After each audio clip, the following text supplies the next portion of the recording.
Sample problem with cooling and humidifying.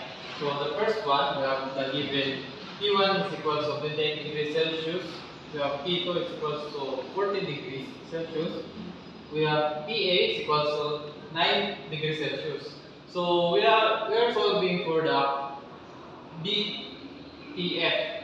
So to solve for the BPF, we have the formula BPF is equals to T2 minus PA over T1 minus PA.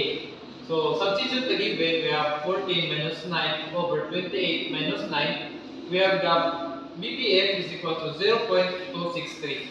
So the second sample problem, we have the given T1 is equals to 30 degrees Celsius.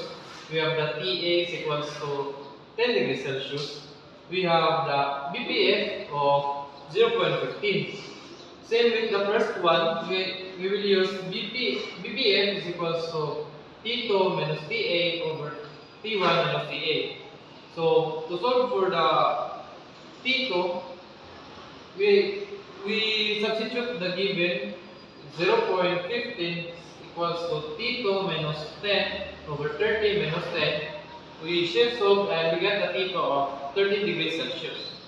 So for the third, we have the given Q is equals to 50 kilowatts, H1 is equals to 55 kilojoules per kilogram. We have the H2 is equals to 35 kilojoules per kilogram.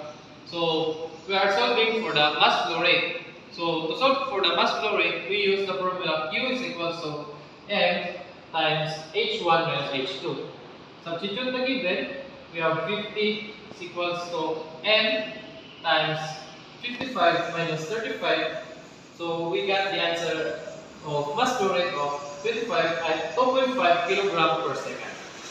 So the last one is, we have the given H1 is equal to 70 kilojoules per kilogram. We have the H2 40 kilojoules per kilogram. We have the BPF of 0.18. So to solve for the HA, we use the formula BPF equals H2 minus HA over H1 minus HA. So substitute the given, we have 0.18 is equals to 40 minus HA over 70 minus HA. So we got the answer of HA is equals to 36.67 kilojoules per kilogram.